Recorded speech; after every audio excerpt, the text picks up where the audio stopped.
Hi everyone, this is Kevin from Supernatural Selection. Are you an independent creator? Do you have a webcomic or an Etsy store? Do you 3D print things? Or are you just looking to get some word out for your Discordian cabal with social terrorism? Well, we'd love to help. And David, I believe you've got some details about how we can help. Why, certainly. If you go to supernaturalselectionpod.com/contact, that is supernaturalselectionpod.com/contact, you can learn how to advertise with us. That's right. I believe the rate is $2 per episode. You can't beat that with a stick. I mean, trust me, we've tried. Yeah, that's cheap. That's literally cheaper than dirt. Mm-hmm. And best of all, if you're not sure how to write an ad, we'll do it for you. We'll even record it. Absolutely. Just let us know what you need in the ad, and we'll be happy to do that for you. And again, that URL is supernaturalselectionpod.com/contact. And now, back to the show.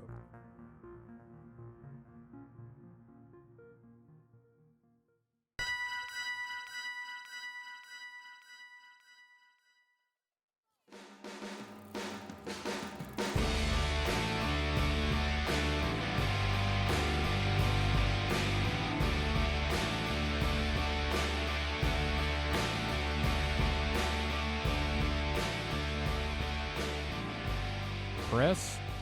I am recording. I am recording as well, Kevin. Yes, David, I am recording too. This is good. It is good that we are now directly responding to each other instead of just throwing vague statements in the air. Yes, David, I am glad we are now communicating like this. Oh, thank you, Mike. You've really, shaped things for us here.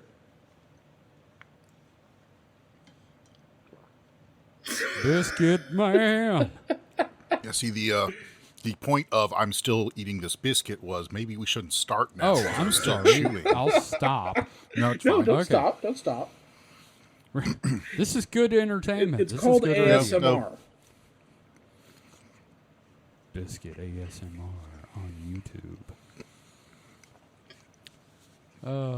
Oh, what a thrilling opening for the audience. Yes. I tell you. I'm just stretching it out so you would have to be forced to cut it. You know what I miss a lot? Let me have a little old man moment before we really get going. I miss any restaurant having a 99-cent extra value meal. Right? Like, Wendy's, particularly Wendy's. I remember when sausage McMuffin with eggs were like 2 for like $3.50, and that was expensive at the time. Now it's like 2 for $5.50. It's ridiculous. 99-cent sausage biscuit.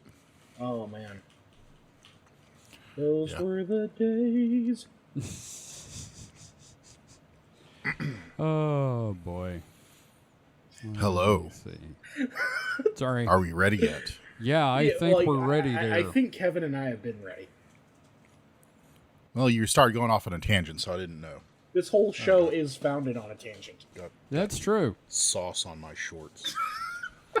I do want to say I feel like the 99-cent extra value meal dying warrants Don McLean doing a new song. Right? Like, you can't even get anything for like $1 at any fast food place anymore. Like, even the 2 tacos over at Jack in the Box used to be like 99 cents for 2 tacos. Now it's like $1.29. Yeah. Look, not even that. A convenience store. Mm-hmm. Oh, Can't get a canned drink for $1. You can't get a candy bar for $1. Yeah, same thing with like $1's Arizona. about worthless. Arizona iced tea. Yeah. well, you heard me there, Don McLean. Get to it. The day the French fries died. They're, Arizona iced tea, holding that Vanguard for the 99-cent drink. Not tell anymore. you, man. Not anymore. It's been $1.49. Like, even though it says What? 99 cents on the can, I thought I saw it. every place I saw go it to is charging like $1.25, $1.49 for it. Fuck. Really? Yeah. God. Well, I mean, but Thank you, Costco, for holding the line with the hot dogs, at least, with their cheapness. I love that thing where the guy who was championing the cheap hot dog and soda at Costco is like, I will fucking murder you if you raise the price. Oh, God. This could be fun to edit. yes. Yeah. Good luck. All right, here we go. Hello. Welcome to the Distraction Hole. I'm Mike. We're going to distract you with our distracting distractions that have distracted us for the last week or so. I got distracted there with the distractions. Also joining me are David. How are you, David? I am doing well enough. Nothing exciting happened this weekend. Nothing crazy. So, Okay. Yeah, no, nothing crazy No, happened. nothing at all. No. Nope. I don't know what you're talking about. Pretty At first I was like, low-key weekend, all things considered. I'm glad nothing has happened to like harsh or mellow or anything like that. Kevin's here. Kevin, are you mellow? No worries. Are you moisturized in your lane? Help, I'm in this fucking hole. No, I'm doing all right, I guess. Trying not to... I'm going to talk to my psychiatrist soon and be like, hey, what's the strongest anti-anxiety med you have? Because the universe. So I do want to bring something up here. The premise of our show is that we climb into this distraction hole. Now, is it a dank and smelly hole, or is it more like a clean hole, like a hobbit hole? Is it a golem hole or a hobbit hole? Yeah, how are we picturing it? Have we put in a ladder, or are we just like gripping earth and trying to climb out every week? Hey, do you remember Silence of the Lambs? No. I imagine it more like a Looney Tunes hole, like, just one of those dark blackness holes, like the Bill and Ted, falling for eternity hole. Yeah, the portable holes. Yeah, it's just a clean black nothingness. There's got to be at least a couch down here, I think. I like that, David, you've got the Hobbit hole, Mike's got the infinite hole from Bill and Ted, and I'm down here going, please, mister, let me out. My daddy's got money. Well, Mike did ask you if you're moisturized, so apparently he's been throwing the lotion down there. Mike, should I put the lotion in the fucking basket? Or you get the hose again. Okay. Put the lotion in the fucking basket. No, see, there's no couch. We're just like, falling for, however long this Someone needs podcast to drop a couch takes. in here. You could sit on the couch, but you'd float away because you're falling at the same rate as the couch. It looks like the infamous Office with the casting couch. That's what it looks like. Oh, okay. I'm just a little white girl sitting on this couch. God, Jesus Christ. Oh, Jesus. See, how Mike, are you, Mike? This is what happens when you host, Mike. Yes, it is. I don't see what the problem is. You keep saying like it's a bad thing. That's fair. No, that's fair. Mike, how are you though? Huh? I'm fine. I've been distracting myself from not terrible hell world or anything like that. Just just distracting myself from normal everyday problems like stuff and things. Yeah. And wind-up robots. Yes. Sorry. Is that a wind-up robot I hear in the background? Yes. There is, in fact, a small wind-up robot that I bought from Toys R Us. And you decided to use it while we're recording. Ago. Yeah, I don't know why I did that. Knowing that I'm the one who has to edit it. I was distracted. You got distracted by the distraction robot. Now, I got to explain. This robot, see, I had this little toy wind-up robot when I was a little kid. It was, like, imported from Japan. It was a Tomy wind-up robot. It had, like, little claw arms on the front that rotated and had, like, a bubble head. I didn't have an R2-D2 toy with my Star Wars figures, but I had that. And it was, like, R3-D5 is what I called it. And, like, it was this, like, ghetto cousin that C-3PO had to hang out with while I was playing. So, and then another company apparently bought the molds and put them back out, and they sold them at Toys R Us before the end. Ooh. And I saw it, and I was like, well, I gotta have that then. No, I get it. R8D's nuts. Oh, I like that. All right, so for who goes first, who wants to curry favor more? Well, I think we should probably discuss the number of celebrity deaths this weekend. Jesus Christ! Oh, jeez, yeah, no, oh, fuck, no, there was plenty of those. Yeah, and all from or a lot of them from mine and Kevin's childhood era, which makes sense because they're getting fucking old. Yeah. We're getting close to the age where death is imminent. Yeah, within a couple of years, I'll be reading your obituaries. Oh, fuck sure. off. Well, no, you won't read our obituaries unless you subscribe to our local newspaper. If you'd like to read our obituaries, join our Patreon. If you got a really cool way for them to go out, go ahead and pitch it to the email team@supernaturalselectionpod.com. Yeah. Shoot, you'll probably be, writing our freaking Discord obituaries or something. I guess I'll go first then. So, I don't know where it started, but I think it was maybe Shelley Duvall.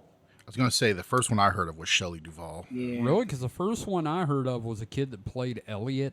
Not Elliot, played the kid on Alf. Oh, yeah. Do you remember his name? I can look it up, but that was real sad. Yeah, go ahead and look it up, because I feel like we should at least acknowledge the name. Hey, you know what I just remembered? There's only one L in Alf. Alf. Benji Gregory. Benji Gregory. I knew it was Benji something, but Benji and his dog died of heat stroke in a car. Oh, Jesus, that's a 2024. Yeah. Oh, God. We don't know anything about it really yet, and the kid was 46. Oh. So, yeah, just slightly younger than me. Yeah. Jeez, dude. Yeah, he had mental illnesses, and yeah, he's a veteran and all kinds of stuff. But I mean, I hate it. Yeah, no, yeah. It's not a good. It also feels very 2024, as far as like celebrity deaths go. So the one that got me right away, and that was the first one on my radar, was of course Shelley Duvall. You go ahead. Sorry. Well, no, there's a lot of complicated stuff going on with Shelley Duvall, but I do appreciate that, like, towards the end, these past couple of years, there was a Shelley Duvall-assance going on where people were kind of, like, recognizing, like, how good she was. Yeah, appreciating her career. Yeah. Right. Yeah, she just, and of course, she's been in some of my favorite movies, like, obviously, The Shining. She as great as Jack Nicholson is in that movie, like, it doesn't work without Shelley Duvall's character, Wendy. No, I mean, like, she was like the only person to go toe to toe to him with on that. Also, like, her repeated appearances in Time Bandits. I forgot about that. Was she one of the characters that just turned up in every timeline? Yeah. Her and Michael Palin. Yes, Michael Palin and her. The reincarnated lovers. I need fruit. Yes. The part where the merry men rob them and tie him up, and he's diabetic. He's like, I need fruit. But yeah, I mean, she is a icon, I think. And I think over the next few years, like, there's gonna be a lot more written about her. But there's also like apparently there's a history of like mental illness and that sort of thing as well, which is a thing. That happens as you get older. Yeah. But yeah, no, like that was a sad one. Like, of all the, and it's not like I'm trying to rank them or anything like that, but of all of them, I think that one probably hit me the hardest. See, here's the thing. I understand why it hit you the hardest. I honestly, there's very few things I've seen that had Shelley Duvall in it, but I will say, when I was growing up, thanks to HBO, I probably saw the Popeye movie way more times than was healthy. Oh, and she was a great olive oil too, man. Oh, she was. It's funny. Like, a few days before she died, Red Letter Media released a review of Popeye. Isn't that a meme going around that, like, Red Letter Media has been killing celebrities by their reviews? Yeah, they have. Who was the one before that? I don't remember, but I've seen it, like, floating around. Yeah. Oh, man. But yeah, no. Mike on Red Letter Media said Shelley Duvall, the universe exists, so Shelley Duvall could play olive oil. That is the only reason the world exists. Yeah, just, like, I just find it very sad, but also, like, I've got a lot of great performances from her that I can see. So like it's Now you were younger than us. You probably watched the Mother Goose Rock and Rhyme, didn't you? I do remember that. Yes, just a little bit barely, but right. But Mike, do you have anything you want to say before we move on to our next one? No, I mean, I knew her in those roles, but I was never really a fan. Yeah, I mean, she's a fine actress. I just like really... But then again, like I'm also the kid who was like 8 years old, and The Shining was one of my all-time favorite movies. So like I was that messed up. Yeah, I was predisposed to like being enchanted by her, I suppose. Mike, he tried to do the Chucky thing on My Buddy. Mm-hmm. Oh wow! Yeah, no, I was very young. I think I was like 4 or 5, and my parents had given me a My Buddy doll, and or a Cabbage Patch or something like that. Oh yeah, and I was and like I had watched Chucky as a kid because my parents like let me watch horror movies because that's the kind of gremlin I am. And yeah, I would actually try to do, and I was actually reciting the chant, Ah, Due Dem Billa, give me the power I beg of you. God damn it. This was also the thing where, like, no matter where I was in the house, if they put on Ninja Turtles on the VHS cassette tape, I would, like, come out into the living room and start running around in circles. So I guess they did that one time while I was in the bath. So my little, like, 5-year-old bear ass comes running into the living room, running around in circles because Ninja Turtles is on. David just buy locates because of Ninja Turtles. Hey, we should try just playing Ninja Turtles here. Maybe he'll apparate. I've got the DVD somewhere of the '89 movie. Tell you what, man, like if we could do a screening where we could just like all three be together and watch like Ninja Turtles and The Shining and Popeye all together, that would be like wonderful, and I would love that. I don't know that I'd go back to Popeye. Oh, Popeye is wonderful. It's certainly a film that had music in it. Maybe it'd be The Goonies. Yes, we could finally make Kevin watch The Goonies. Which, speaking of which, it's been 7 days so far. Have you watched it yet?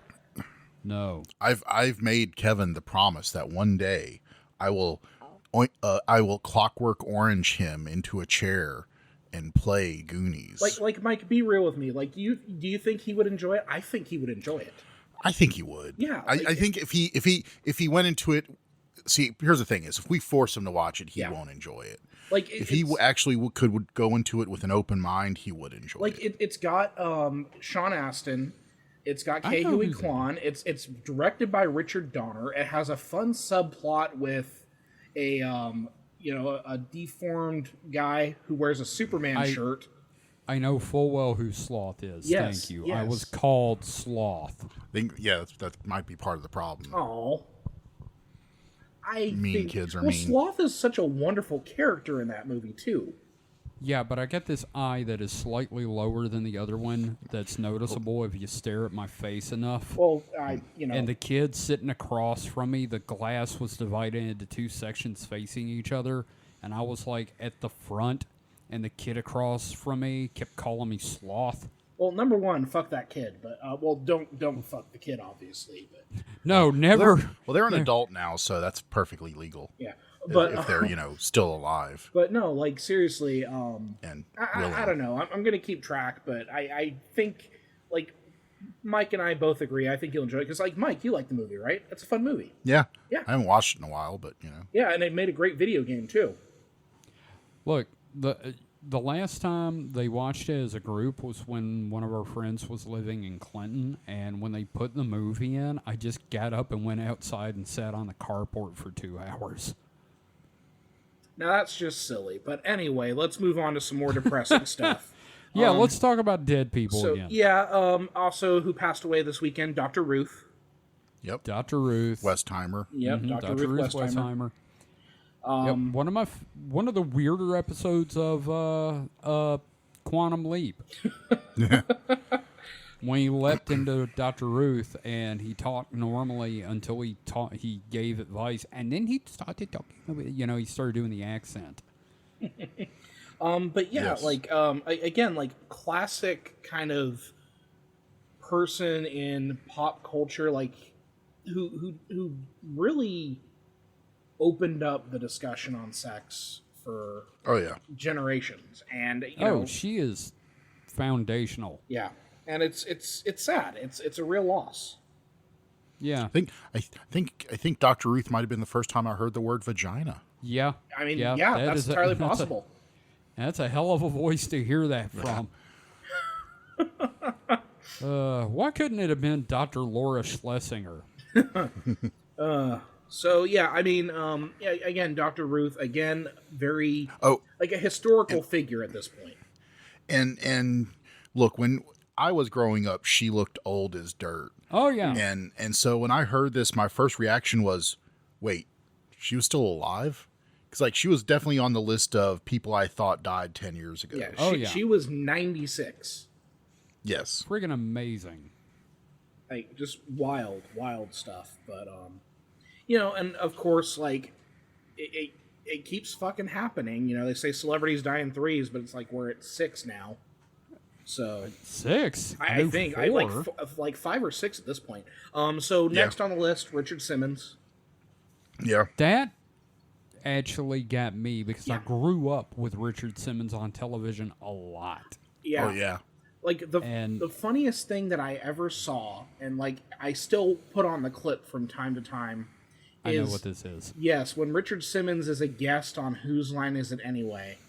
Yes. Yeah, I've seen that everywhere. Oh, that was I'll hilarious. be the prop. I'll be the prop for all these men. Just it is literally the funniest. Like I get tears in my eyes still just watching that. Sweating to the oldies is what I grew up remembering. Mm-hmm. A lot. And of course, I remember the Richard Simmons reference on The Simpsons, which is fantastic. With the Richard Simmons bot that turns into the his T3000. ass exploded. Yeah. Yes. Oh man. Oh man. Yeah, Richard Simmons has been in the news quite a bit for the past couple of years because there's some like he went into hiding, and I know that Pauly Shore is trying to do a biopic of him. I hope that falls through just because it's Pauly Shore. I don't know. I mean, if you look at Pauly Shore, he does kind of look like Richard Simmons. I know he does, but I don't like Pauly Shore. I don't like Pauly Shore either, but you know. Well, and I guess Pauly Shore's being kind of a cunt about it. I'm just going to use the word cunt. Oh yeah. There was some weird stuff going on with like the person who was managing Richard Simmons' estate, you know, his handlers and like the same sort of thing that was happening to Stan Lee at the end. Well, so I've heard of rumors of that, but he's also said that wasn't happening. He just wanted to be, you know, left alone. So I don't know who to believe. Yeah, that's the thing. It's like what? Yeah. I don't know, man. It's he like even like just a couple of years ago, he came out and said he's doing what he wants to do. Just, you know, he doesn't want to be in the public spotlight. So it's like, yeah, there's no telling. Yeah. But again, another loss.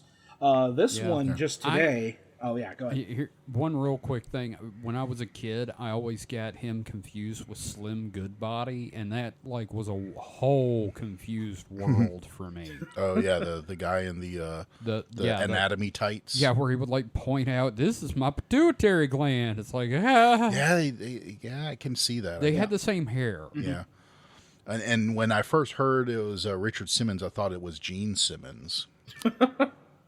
Oh, yeah. I was like, oh man. Well, I was like, oh man, Kiss. Oh no, or Richard Simmons. Someone's even more, you know, oh man.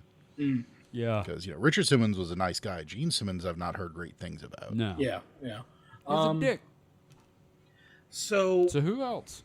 So today, my mom called me about this one. Shannon Doherty. Oh yeah, I saw that. Yeah. Fuck, that was sad. 54, right? Yeah, lost cancer. stage 4 breast cancer. Damn. Yeah, like From that. personal experience, just fuck cancer. Yeah, man. yeah, for real. Because I had watched 90210 as a kid. Like I wasn't like super into it because it wasn't really my thing, but like I had seen episodes because it was on Fox. You know what I mean? Yeah. I think everybody had a crush on her at one point. Oh yeah, most likely. Look, 90210 was, you know, one of those cultural like icons. Yeah. Yeah. Like I hated it, and I couldn't escape its gravitational pull. Yeah. Yeah. I got one word for you. Mallrats. Yeah. But yeah, Yep. really sad. Really sad. Like that's Definitely. too fucking young, dude. Too fucking Oh young. God, yeah. And somebody did a thing. Her and Luke Perry are together now in heaven. I'm like, don't do this. No, That one hit me is when Luke Perry died. Oh yeah, that was awful. Yeah. Just oh man. So then we who was the Alf actor that you had mentioned? Benji Gregory. Okay, Benji Gregory. Also today, NFL player Jacob B. Jones, age of 40.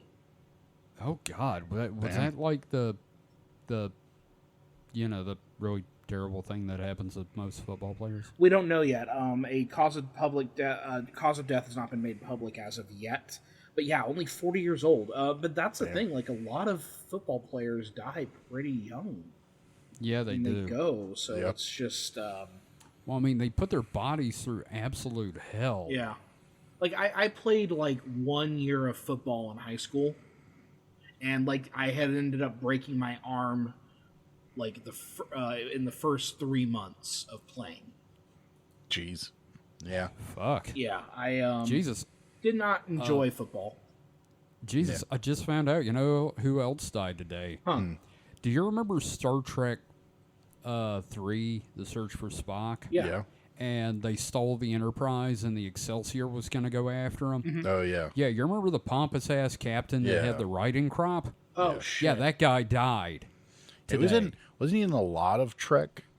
I don't know. I think he was probably one of those Trek actors who shows up Yeah. in like everything. Probably. I think he was. They Trek was pretty good about that, of like bringing back people over Oh and yeah, over I again. mean, dude, there was an episode of Next Gen where they had it's the drug addict aliens episode Yeah. where Tasha does the after school special talk with Wesley. yeah. The two male lead aliens for each species. One was Khan's right-hand man from Wrath of Khan, and the other one was Kirk's son from Wrath of Khan. It was like a little reunion on Next Gen for those guys. Oh man. Oh, jeez. Well, and with that, that's all the deaths that I know of so far. Who knows what the next week will bring? But Oh, God. but no, it's you also have to think about it like a lot of the people who we grew up watching, who were adults, are just they're older old. now, Yep. and it's true. it's Drop 'em wild to like think flies. about Yeah. God, that's terrible. that. Yeah, but yep. So I figure we'll talk about that instead of the other thing, which may or may not have Yeah. happened. But We're not going to talk about that. But I've been on a Superman kick lately.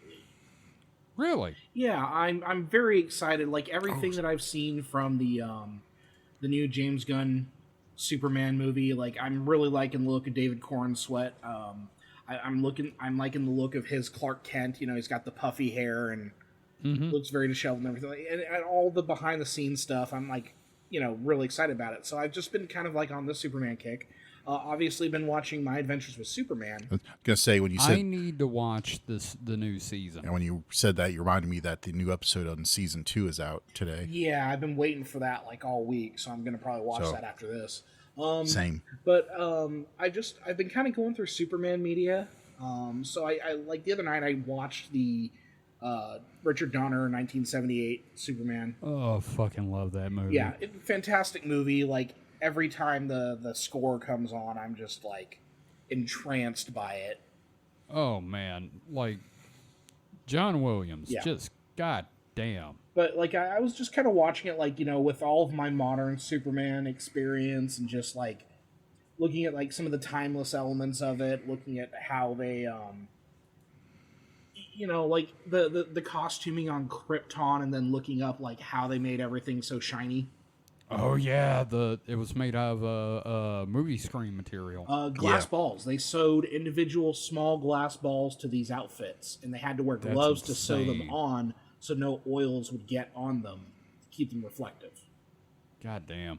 But and part of the reason I watched Superman 78 was James Gunn has been very kind of like vocal about his love of the movie, and he keeps making references to it. In fact, Eve Tessmacher and Otis are going to be characters. I knew about Miss Tessmacher. I am so glad to hear Otis is going to be in this. Which I'm excited for, but I'm also like, who I want to see again is Mercy Graves. Because I grew up with the DC animated universe. Yes, Mercy. Right, his chauffeur. Yeah. / bodyguard. Yeah. So, yeah. I'm hoping that Mercy gets involved in here at some point. But the other thing I started watching is I started going through the first season of the DC animated universe, Superman. And kind of looking at how they're adapting things and everything like that. And just I'm having a wonderful time, man. The actress for the voice actress for Lois, Lana Delaney, I think. Yeah, Dana Delaney. Dana. I love her take on Lois. Same. Just perfectly translating that 1940s brassy reporter to like the kind of ambiguous retro futuristic metropolis, and just everything from like the designs of the show. Like this show is I think first season came out in like 1994, and I'm watching it on HBO Max, right? I'm watching it on Max, standard definition. Like the show still looks gorgeous. Like there's some spots where some stuff looks a little rough because it's TV 1994 standard definition, everything like that. Budget. But like the design work of Glenn Murakami mixed with Bruce Timm's aesthetics and all the stuff they had picked up from working on Batman the Animated Series, like the show still looks so fucking good. And I've been upset that Tim Daly didn't come back to voice Superman in Justice League series. Yeah. He was just great. Well, also speaking of good music, that animated Superman theme's great because the lyrics to the theme is Superman. Like literally, Superman, Superman, Superman, Superman, Superman. Yeah, it's the same thing with the John Williams score. When it gets to that part, it's Superman. Yep. I love how that came in as surround sound for me. That was fantastic. Yes. But no, like Shirley Walker's work in that's how big of a fan I am of like the DC animated universe. This was like my lodestar for R.I.P. to Shirley Walker too. Just but yeah, I mean I'm really enjoying the ride of going through and checking out Superman stuff, and then I'm continually keeping up on like the developments of the film. So today they announced that they're shooting in Cincinnati at a certain landmark, and Kevin, you want to? Oh my God! Okay, so it's the Cincinnati. It's like transit or something. Visually, it is the inspiration for the Hall of Fucking Justice. I just about shit the floor. I'm so happy because that's what I love about James Gunn. He's like, of course they're gonna have the Hall of Justice. Yeah.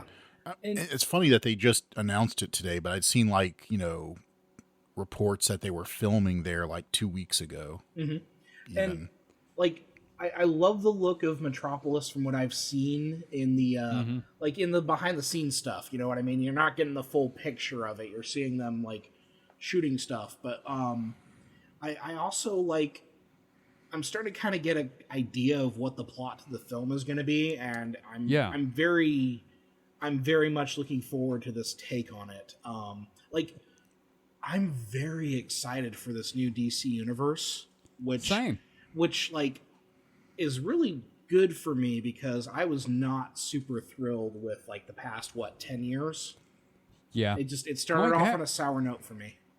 How are you feeling about what we're seeing so far? I mean, I'm not really keeping up. I just kind of want to be surprised. I'm not a person that keeps up on film production and stuff. I just want to, know about it when it comes out, when the first trailers are released. I don't really, all I want to know is, something I could be interested in is in production. The trailer for it is out, and it's out on it's out and I can go see it. That's really all I care about. I did find, well, I read speculation about... casting and stuff, you know. Yeah.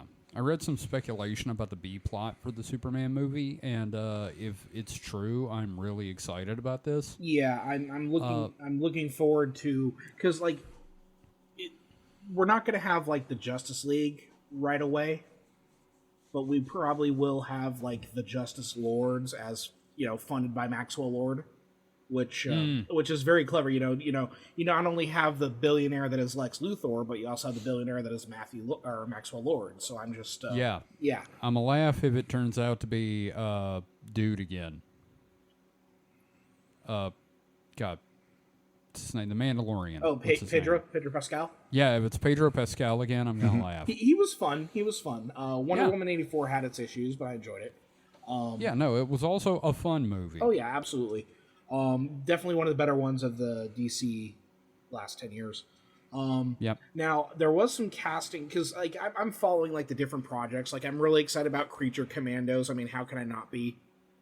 Sure. You know, Suicide Squad with monsters. Yeah. Yeah, I don't know. I'm just like, I don't even know anything about this. but like the fact whatever. But the fact that they're also like casting the voice actors to be the real life actors. So also always a fun thing. Yeah. So the guy who's playing Rick Flag Sr., Matthew Grillo, I think that's his first name. He was Crossbones in Captain America. Oh, that's funny. But yeah, he's going to be playing Rick Flag, and he's been seen on set for Superman. Oh, cool. So, but yeah, as far as casting news, the rumor that I'm really surprised, well, not surprised like in a bad way, I'm surprised we're going that route. They may have cast Booster Gold. Yeah, see, and here's the thing. I know there's like a big outcry over this, but I'm like, well, of course it's him. Like, I love it. And the thing that's giving me, like, okay, yeah, this is probably the case, is because James Gunn hasn't come out and denied it yet. Because he's quick on that shit. Yeah. Mike, you know who it is? It's a Kumail, what's his name? Oh, yeah. From well, he was in the Eternals, unfortunately. Silicon Valley. But I know him. I was going to say from Adventure Time, and he did that stand-up show. Yeah, with Jonah Ray. Jonah Ray. Yeah. Like, so for me, he's always going to be Dinesh from Silicon Valley. And for me, he's Prismo. Yeah, I thought he was great in Eternals. Like, that Kingo energy, like, applied to Booster Gold, perfect. I also want them to dye his hair blonde. I think that just seems like something that a Kumail Nanjiani Booster Gold would do that. And I want them to team him up with Blue Beetle. Now, I'm trying to figure out, like, who could you cast as Blue Beetle? Because I know that... Oh, they're keeping the same kid. Well, no, okay, obviously we have the Reyes Blue Beetle, but I'm talking about, like, you know, Blue Beetle 2. Cord? Yeah, Cord. Ted Cord. Now, Blue Beetle 1, yeah. God, they used some actor's image it was as the base. Yeah, because I guess it was an uncredited voice cameo or something like that, but it was, what's his face? God, I'm so bad with names. He's in that soccer show on Apple. God, I'm looking it up now. Ted Lasso, the actor for Ted Lasso. Jason Sudeikis. Yeah, there we go. Huh. So from what I've gathered, he may have been the voice actor for Blue Beetle? Yeah, for Blue Beetle in that recent movie. Interesting. I didn't know who that was. Okay. Which I could see that working. Like, he seems like he's got like that Ted Cord energy. Sure. So, I was gonna say, like, if I had my druthers, it would be Martin Starr. That way, I could have a Silicon Valley reunion. Okay. Yeah. Well, I was gonna say, as long as they get together and they have that prank thing with Martian Manhunter, where they get him hooked on Oreos or Hydrox or something, and he just loses his shit chasing them for him. Just give me blue and gold, baby. Give me blue and gold. Yep. Yeah. But yeah, no, I'm very excited. Like, you know, Marvel's had some cool little reveals this past week as well. So I know everybody was talking about like superhero fatigue and everything like that. I think it's more of bad superhero movie fatigue. Yeah, if the movies are good, there's, one, of course, there's going to be a lower cadence because you can't crank out great movies 3 or 4 times a year. Yeah. Yeah. So that one would take care of this fatigue, but 2, it's just, it's just bad movies, like you said. Well, and like even like the 2 movies that didn't do well for Marvel, which were Quantumania and the Marvels, they were fine. I enjoyed them. The only project that I think that was like outright like this isn't great, this isn't good, is Secret Invasion. That was the one that kind of like hit me. I'm like, this just isn't good. So it started out with some promise. Yeah, but yeah, the problem was they were trying to tackle a Secret Invasion when it should have been like an entire phase. Should have been weaved into multiple. Yeah, it should have been weaved into multiple projects. But like as far as the Marvels go, like I had a blast with the Marvels. I can understand how people I haven't seen it. I can understand how people maybe had a problem getting into it if they hadn't seen, Miss Marvel or anything like that. But I think the movie did well enough to introduce the character just in the context of the movie. So right. I was more interested. I found Secret Invasion more interesting than Quantumania just because it had more meat there, I guess. Quantumania was just kind of like meh. Well, it wasn't bad, but something about Quantumania just made me not want to watch it. I don't know. I enjoyed like I think Scott Lang's character works best when it's like a heist thing. And this movie was more of like exploring a strange world and everything like that.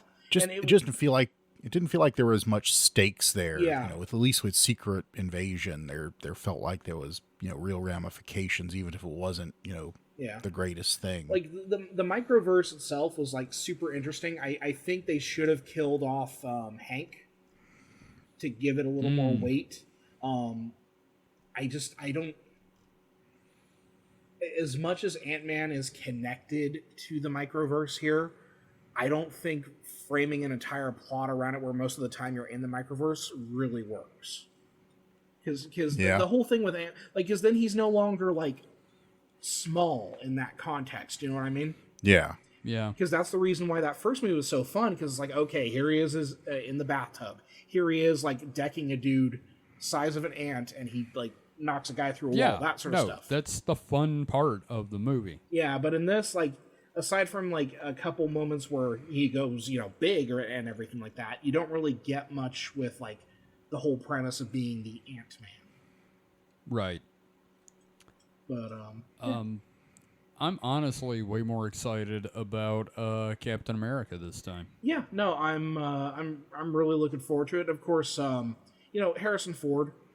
I'm excited. I can't wait for the press tour. Oh God. Yes. Harrison Ford has a rep. And hopefully he doesn't fly to any of his. Oh God, no! We'll never see him again. He's dead. Oh no, he'll be fine. He'll be fine. He walks away from every single one, but just like I don't know what Marvel's plane budget is for him. That's true. Now, I got a quick little thing here. Now, in that trailer, there's the hand of the Celestial from the Eternals, and I got a theory. I have a theory that they're gonna be harvesting from this hand, and it'll be like, oh, we've discovered a new material in this hand that makes vibranium look like tinfoil. We're gonna call it adamantium. And that's gonna be our in for Wolverine. Yeah, absolutely. I think we'll probably get some sort of scene with like Canadian Special Forces or something. So that way they can like set up the Weapon X program up in Canada. Oh yeah, you're all fucked, eh? Yeah, but I'm with you on that. I think like the giant, like thank God we're finally getting to that giant celestial hand that's just been kind of like looming over Earth. Yeah. And it's not like a whole lot of time has passed, but with so many different projects not referencing it, And that's been my biggest problem with like current MCU is that, you know, in the early phase, everything was referencing everything else, and it felt like things were going on simultaneously. Because I think it was like Incredible Hulk, Thor, and another one of the movies were happening like the same week in the time of the films. Yeah, because like Iron Man 2, Iron Man, I think, went straight into Hulk. Yeah, and then while Iron Man 2 was going on, that's when Thor's hammer. Thor happened, yeah. Yeah, so that's the thing is like everything feels so disconnected right now, and there's got to be a better way of making it feel more weaved together, and I think they're kind of looking at that going forward. I'm also getting real tired of, hey, we're such and such. Oh, off planet. Shut up. You know, it's been... Just have them there. It's been, what, 2 or 3 years now, and I still don't have any updates on Shang-Chi. And, like, that annoys the crap out of me, because he's my favorite character introduced in the last phase. Like, I love that movie, and, like, there should have been a sequel by now.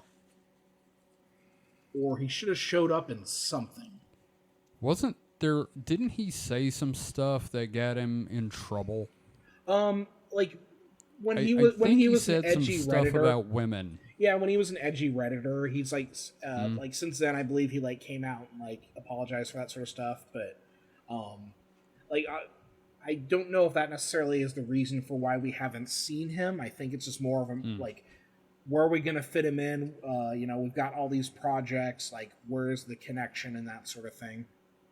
Yeah, because I mean, the movie was a success, and like I think the director of Shang-Chi is going to be directing one of the Avengers films. Last I heard, maybe. I don't know, but like, I don't know. It's honestly like one of the most successful films of that phase, and it's so weird that we haven't like received any continuity for that, and then like. That's, talking about that whole thing with Tiamat's hand coming out of the ocean. Like, that's a huge thing that should have been referenced. Oh, yeah.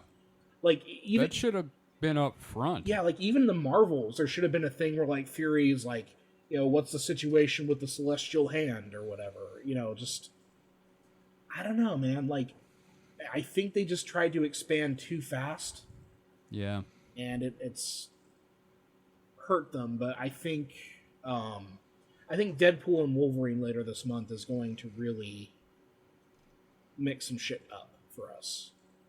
Oh, in yeah. a good way. Yep. But, that's my little section, I suppose. I just mostly just want to talk about Superman. Okay. Yeah.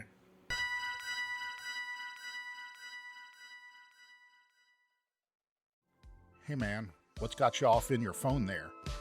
Oh, just going through all the funny Mothman memes and supernatural shit posts I've been wanting to share. I just don't know where to put the posts yet. Don't you know about the Supernatural Selection Discord? We have a Discord? Yeah, for years, dude. Where have you been?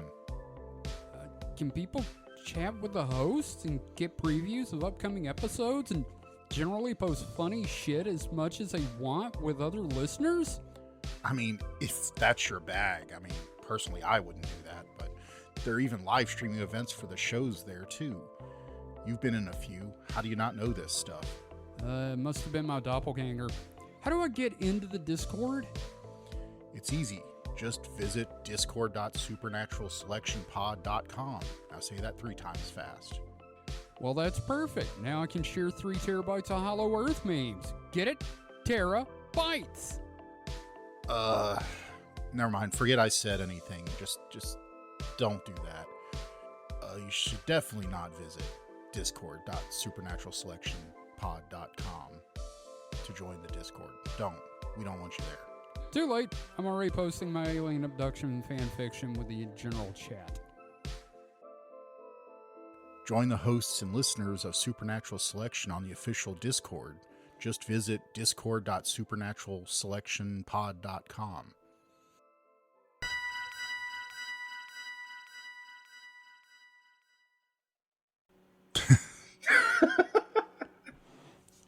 I forgot. That's my job. Yes. I'm like going, why isn't anybody saying anything? This is awkward silence. I'm keeping it in the episode. Damn it. Fuck you. Okay, so thank you, David, for that. I will say I've really been enjoying season 2 of My Adventures with Superman. Mm-hmm. And I've seen some people do fan art of like Batman in the same style. And it's going like, damn it, I kind of want that. Kind of, I don't know what you'd call it, but like it wouldn't even be lighter, I guess, but just like that universe Batman would be fun. Yeah, I'm not opposed to them doing like a larger universe, but I kind of like that the focus is just on Superman. Well, I'm saying, what if they did? But like, who knows? Maybe they did this another is the new, show? Who knows? Maybe this is the new DCAU. You know what I mean? Like, oh yeah, and then they could get Rutherford from Lower Decks to voice Batman. Honestly, he could probably. I am the Knight. I don't know. Like he's doing great as Superman. He makes a great Superman. Yeah, no, he is fantastic. Yeah, and I heard for the first time like recently this week. I hadn't really thought about it. I knew Jack Quaid was, the son of Dennis. Dennis, yes, I couldn't think of his first name. And Dennis Meg Quaid. Ryan. I didn't know. I did not know Meg Ryan. I didn't know that they were. But I heard him called a nepo baby, which I'm like sure, I get it, but He's good. Yeah, his response you only was really good. only call people that when they bring nothing to the table. Yeah, but his response to it was good. It's like, oh no, yeah, no, I've been incredibly fortunate, but I'm also putting in the work. So yeah, no, I mean if they have the talent and the well, it's kind of like calling Jamie Lee Curtis a nepo baby. Yeah, You almost said necro baby. Well, he did say necro baby. Yeah, I almost corrected himself. I stopped myself right there, but like, yeah, I mean, it because I saw someone call Jamie Lee Curtis a nepo baby once. I'm like, well, Yeah. No. yes. Will Smith's son. What's his name? Jaden? Jaden Smith, nepo baby. Oh, that's a nepo baby for sure. Yeah. Because I've not seen anything good. Like I once saw a commercial for like some animated series he was doing With the God, giant terrible. Toblerone. God, that looks so terrible. And he's got no enthusiasm. And his like line reading is like, I think I could emote better than that. Oh man. So anyway, Kevin, what you got in the pipe for us? On the spot, motherfucker. Yeah, the problem is I have done like next to nothing all week. I saw you playing games earlier. Yeah, it's the same game I always play, so You hadn't watched anything? no. Any interesting podcasts? Just Behind the Bastards. Any interesting subjects on there? Nothing that's not going to make everybody depressed. I don't know. I've been thinking about music some this week. Okay. Yeah. Okay. Like, I don't know. It's one of those things. I probably talked about this on the show before. I always talk about how my favorite bands were like They Might Be Giants and XTC. Mm-hmm. And then I realized I had like every REM album on CD. I was like, oh. Yeah. Surprise, motherfucker. Third favorite. Yeah. Surprise, REM's one of your favorite bands, bitch. And I was like, how the fuck did that happen? Like, now, it because, now, were they on CD, or are you just looking through, like, your digital CD. library? Okay. No, I had the CDs when I was younger. I had, like, all of them. Because with a digital library, that shit will creep up on you. Oh, yeah, no, but, like, the reason I've got them all digital is because I had the CDs prior, so... So, yeah, like, we'll get you an REM t-shirt. It's funny. I'm actually wearing an XTC t-shirt right now for Drums and Wires, so... You know what? Since you're talking about REM, there is a podcast. I think it's Are You Talking REM, R.E. Me? It's I will never remember all yeah, that. it's Scott Aukerman and Adam Scott, and it's just these two like comedians just talking about like doing kind of like an informal oral history of REM and their albums and everything like that. But That's cool. Because they've done a number of these podcasts where they just kind of go deep diving into music. They did one, Are You Talking U2 to Me? just like really ridiculous titles and Yeah. everything like that. But it's fun. I remember listening to a lot of that, and I think you'd get a kick out of it. Okay. Especially since you're now a avid fan of them, as you've discovered. Yeah. Well, there's that, and then like I got into like EDM way more than I thought I was going to at one point. Like, I mean, man, it pumps you up when you need it. Yep. Hell yeah. Like, and I know Deft on our server, me and him both are kind of fans of like Porter Robinson and Madeon. Oh, yeah, yeah. And I also, one of my favorite artists for a long time was Midas. I haven't really enjoyed a lot of his more recent stuff, but So I thought, loved his stuff. is that title has something to do with the Van Halen album? What? OU812? I don't know. Oh, the podcast? Yeah. Oh, okay. So the podcast is Are You Talking REM, RE Me?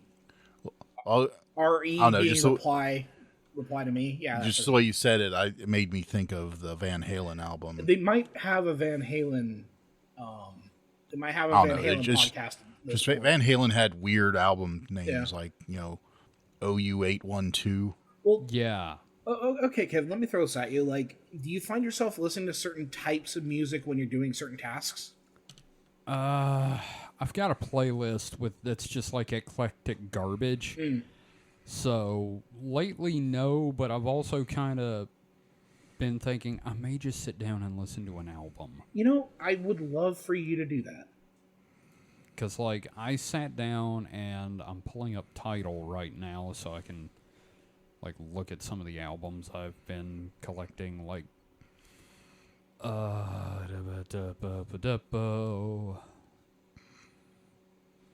yeah, okay, like that, and that's how I used to do, is I would listen to, like, an entire album, and then, like, just listen to it constantly for a while and get into the next album. And I've tried that with some other artists lately. Like, have you ever heard of M83? Oh, yes, absolutely. Yeah, they did that great fucking song, Midnight City. Yeah, they've done some amazing stuff. Yeah. Not a big fan of most of the stuff on the rest of that album, Hurry Up and Dreaming. Well, here's the thing. What I found is that back when, like, the album was the thing, the albums were more put together in the sense that, like, all the songs kind of work together. Now you're playing for the streaming and the Spotify single thing, right? Right. Well, that's like... it's not as cohesive. I remember they talked about They Might Be Giants when they were talking about doing Flood. They constructed the track order being like, okay, this is side A of the tape, this is side B of the tape. They designed their album for, vinyl and tape, and then CD came out and they were like, fuck. Well, I mean, with music being what it is now, where it's very much driven by, like, streaming and just trying to get, like, that TikTok single, you know what I mean?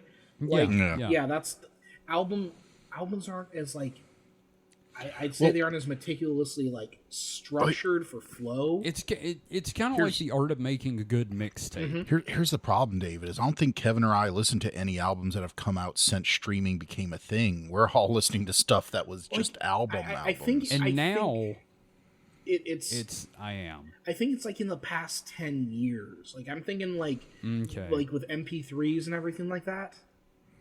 Like, just I feel like it's gone back a little bit because, like, once music started going, like, digital and digital delivery, the emphasis was less on the holistic whole of something. No, I gotcha. I don't know. That's always been albums have been made since time immemorial for your couple of good tracks and then a bunch of dump tracks. Well, I mean, I want to push back against that because your B-sides and the White Album is meticulous in how it is I'm not saying there weren't some. If you were to move those tracks around into a different order, I don't think that album would have the same feel to it.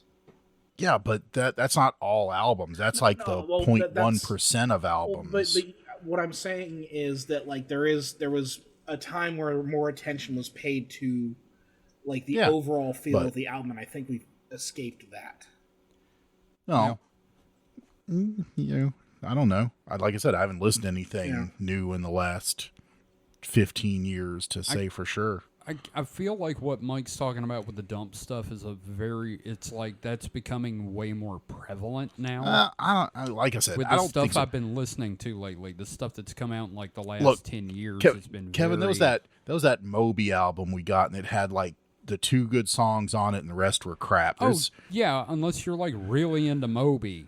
And that this is before he hit big. This was like his first album, like before he did. Yeah, this the was like from popular like stuff. 98 or something like that. I think it was before that even. I'm gonna look up that first Moby album. But yeah, no, I don't know.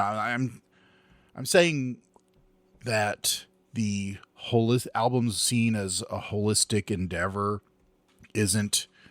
I'm sure there's bands that still do it, just like it might be more, or might be less prevalent now in the same way that,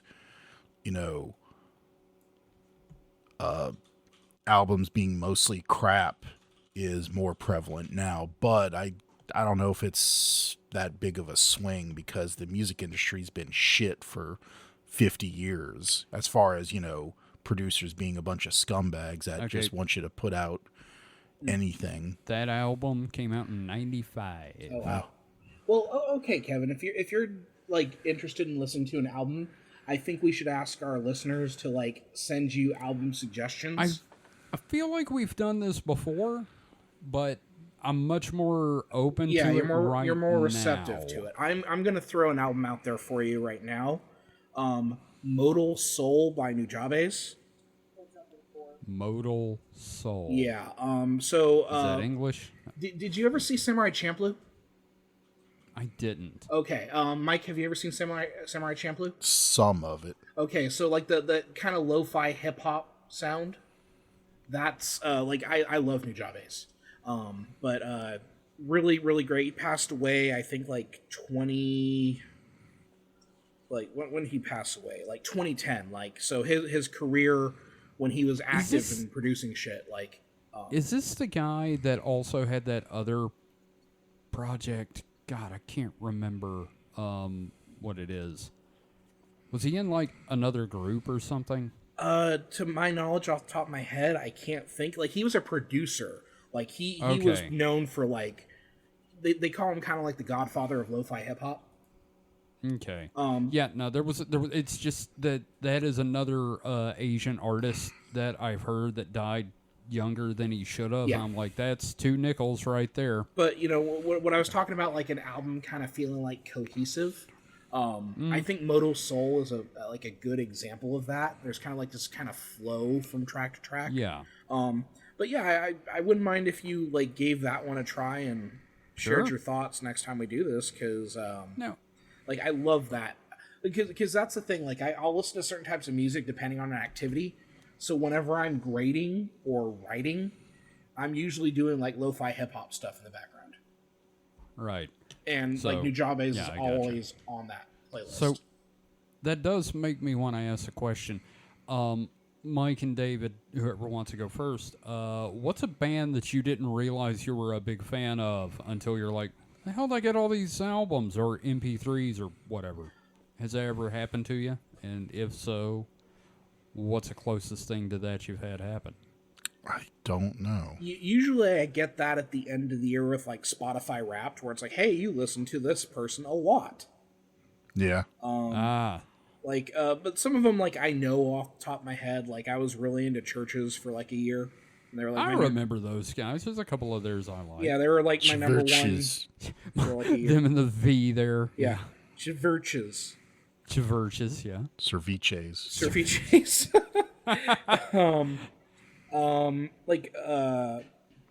The other thing is, like, when I've got a playlist going, unless I'm like in active discovery mode like I was when I was doing the Mutant Hours, I tend to like kind of play the hits that I am familiar with, because I've kind of compiled them into a thing. What I always found to find new music was Letterkenny and Shoresy, those shows, introduced me to a lot of great songs. Yeah, that's how I found a lot of songs for the radio show at the time as well. God, I remember they played that one song by Lords of Acid at the wedding. They did do "Fuck the Pain Away" by Peaches, but that's not the one you're thinking of, right? I don't know. Oh god, man, yeah. If you want to like find some fun stuff, pull up the complete Letterkenny or Shoresy soundtrack. Yeah. That shit's so good, Yeah. especially because they're doing a lot with like indigenous artists, which is dope as hell, man. Just hearing like the natives, rapping about shit. Yeah. So good. Well, here's something kind of funny. An album that I got turned on to in the dumbest way possible, being a big dumb white guy. So I recently reread The Hitchhiker's Guide to the Galaxy, right? Mm-hmm. I think it was the third or fourth book in the thank yous.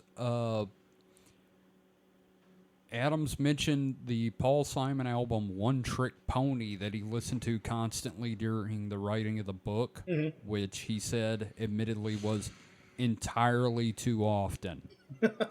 So I've got that in my list of albums to go, well, I love Adams. Let's see what his taste was with Paul Simon albums. Yeah, for real. I like Paul Simon. So, yeah, no, I feel like two of my favorite albums are Graceland and Concert in the Park, the live one. Yeah. When he performed in Central Park in New York to like a massive fucking crowd. Yeah. Really good album. Really good live stuff. Well, I've recently got kind of like turned on to Dollar Country. So it started with a Fallout 4 mod, believe it or not. You told me about. Yeah. You told us about And that. it's just literally like dime store, records, like the old, shit that you'd get out of a dollar bin, and like a lot of it's like old gospel stuff. A lot of it's like songs about moonshiners and stuff like that. But I've been loving it, man. If we ever get you down here, I'm taking you to the Little Big Store in Raymond. It is a vinyl record store in the old train depot out in Raymond. Yeah, that's an aesthetic right there. Yeah. So, Mike, you've been a little bit quiet. What have you got added to your playlist lately? What have you been listening to? Let's see here. So I was just looking at, you're talking about albums, first of all, and I'm not much of an album person. Yeah, I know. There are very few albums I think I could listen, cover to cover and, like all the songs. Of course, there's Images and Words from Dream Theater. Obviously, one of the best albums ever made. Appetite for Destruction from Guns N' Roses. Mm-hmm. The Black Album, Metallica. Mm-hmm. Pretty much the whole Macross Plus soundtrack. Yoko Kanno, yep. Yeah. But let's see here. You just reminded me I had to look up something. You remember, God, what was the closing theme for Real Folk Blues? Mm-hmm. Yeah. I was right. The vocalist for that is the same one for that Sharon Apple song. And she was a J-pop star in the 80s. She was big in what they now call city pop. Yeah. which I know Mike likes city pop as well. Yeah. So. Yeah, I do like some city pop, but I don't know. Okay, so the most recent stuff I've added to my playlist, How Bizarre by OMC. Oh, God. This one's gonna break Kevin. Got a Beer in My Beer. I hate that song so much. It's an AI-generated country song that is hilarious. Was it, I got a beer in my beer and a Chevy in my truck. God damn it. Since I Don't Have You from Guns N' Roses off the Spaghetti Incident. Oh, wow. Yeah, the one good thing from that album. Yeah. Yeah, that is the only good song off that album. And it's a cover, I think. That whole album is nothing but covers. Nothing, okay. Mm-hmm. Jeremy and Alive from Pearl Jam, because I never had them on there, surprisingly. Jeremy spoken, yeah. Sorry. And, I don't know, just several other songs. Mostly just, old stuff I hadn't heard in a while. I will say, I found another album that I've got added to the list, and there's a couple of songs on here that I like. And David, you're gonna laugh at this. Do you remember the Cowmen? Yes. Okay, yeah, that was like Marcus Parks from last podcast was a drummer. Holden was the lead singer, which how I like this with him being the lead singer, I've no The idea. Lizard King himself. Yes. Holden haters, go fuck yourselves. Holden's ho! They have a song called Maggie. Mm-hmm. And it is delightfully awful and like just depressing as shit. I mean, when your song, that's like good punk, though. You know what I mean? It's punk country. Yeah. And the song starts with Maggie was a bitch and Maggie was a whore, but I never want to see her walking out of that door. And it just goes on to talk about her having a sweet tooth for cocaine and getting killed by a trucker. Jesus Christ, yep. It's the only kind of song you would expect from that group. Mm-hmm. So I do recommend you check out some of their stuff, particularly their earlier stuff when Holden was a lead singer, because it's an aesthetic. Yeah, for sure. It's definitely an aesthetic. Mm-hmm. And of course, I've got like all the KLF stuff on here, and Mike hates it. Like he straight up despises KLF. I don't hate them. They're just not my thing. Yeah. It's not It's his not my bag, bag, baby. baby. Okay, yeah, there we go. Austin Powers reference. Woo, got one. Yep. Yeah. Shagadelic. Here, looking through my songs, I did find one. I guess I could have plugged this like at some point in the past. I always forget about it. One from my brother's band. Yeah. Storage 24, Anger Management, which it's not my favorite type of music. It's very, kind of new metal-y, but it's your fucking brother, man. Yeah. Oh, that's dope. He's got music on Spotify and Tidal. Oh, shit, Yeah. yeah. You'll have to link that in the Discord. That way I can find it and listen to it. Yeah, look, I was real proud of him. They played Whiskey a Go-Go. Yeah. Fuck yeah, dude. Like about, what was that? Yeah. Was that last October? That was last October, yeah. I'm so proud of the boy. Yeah. That's awesome, man. That's rad. Yeah, again, not a big fan of it because, new metal's not my thing, but like, it's Bob, but game man. I recognizes know the game. guy. Game recognizes Yeah. game. Fuck yeah. Oh, yeah. Oh, and speaking of music, so something I'd never thought of, and I saw commented recently that so And Justice for All from Metallica was the first album with Jason Newsted right after Cliff Burton had died in the bus accident. Yeah, he got thrown out and crushed, right? Something like that, yeah. And I never really thought about the mix in that album, but you can barely hear the bass guitar. Like, it's just so muted and covered up. And so I went looking and found on YouTube there's a couple of different people that have like either laid over, someone playing the bass tabs and just laid that over the track to be more pronounced, or just like trying to use sound analysis to pull the bass to the front. And those songs are a lot more meaty with the bass. Oh, yeah. And so I'd recommend anybody go check those out. Just, search YouTube for, Jason Newsted and Justice for All. Or I've seen one of the mixes called And Justice for Jason. So. Yeah. That's that's an easy way to find it. And it's kind of believable. So I also in my searches found a comment from Lars when he was asked about it. And it's easy to see Lars as being, oh, fuck this new guy, but the way he explained it made sense, and so I'll give him the benefit of the doubt. He said, we're there recording and listening to, the playback, and we're like, yeah, and they're like, yeah, turn me up, and then Lars like, yeah, turn me up, and Jason and James Hatfield's like, yeah, turn me up, and maybe Jason just wasn't confident enough in his. I'm just happy to be. I'm here. just glad to be here on the band that I like, and so he didn't get turned up. Yeah. Yeah. And it wasn't malicious. It was just, selfish. Yeah. Yeah. So here's another thing I'm going to throw in before I give up my segment, because we probably got to take a break here in a minute. This one band that man, one thing that's turned me onto some music is No Dogs in Space, Marcus Parks' music podcast. It'll never get me into krautrock, but it's at least interesting to listen to. But they did a series on the Replacements. And if you're familiar with Paul Westerberg, he was the lead singer of the Replacements. I highly recommend their album Tim from 1985. Because the album is called Tim, because they're like, what do you want to call the album? I don't know, name it Tim. But it's got some real bangers on there, like Hold My Life,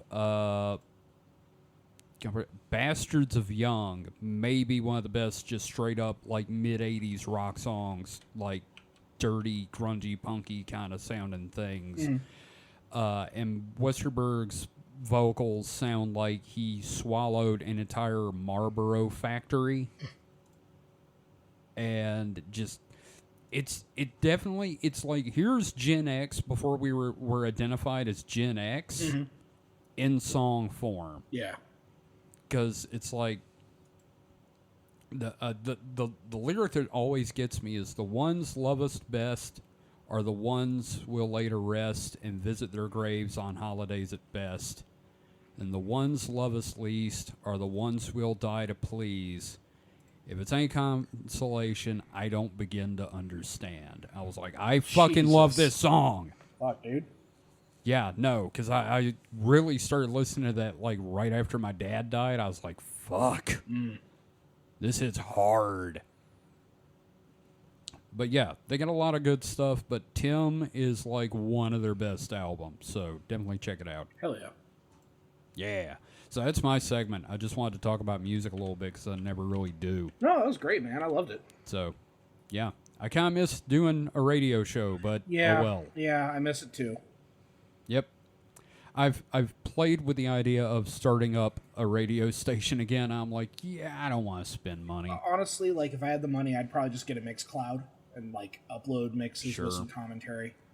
Well, you know that thing you were doing with Spotify for a while with Anchor? Yeah. Yeah, they discontinued that recently. Yeah, so it's, oh well. Yeah. Fuck it. Right? Well, that's my bit, Mike. Yeah. All right. Well, I guess we're going to take a break because, some of us are kind of old men and we need to take care of things. So we'll be right back after these words from our sponsors, or not.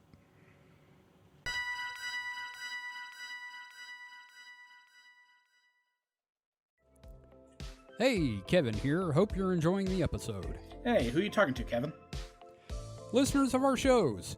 I also want to let them know that if they're enjoying what we've been doing, they can support us on Patreon. Oh, Patreon. Were you going to tell them about the early episodes? Also, Patreon exclusive episodes that can be found there too? Well, yeah, I was going to do yeah, and then there's the other cool stuff, including art, merch for subscribers, like tote bags, hoodies, shirts, mugs. Yeah, and can you believe people could support us for only $5 a month? You're definitely going to mention that too, right? I was. Support Supernatural Selection and the Distraction Hole on Patreon for as little as $5 a month. Visit patreon.supernaturalselectionpod.com to learn more and get started today.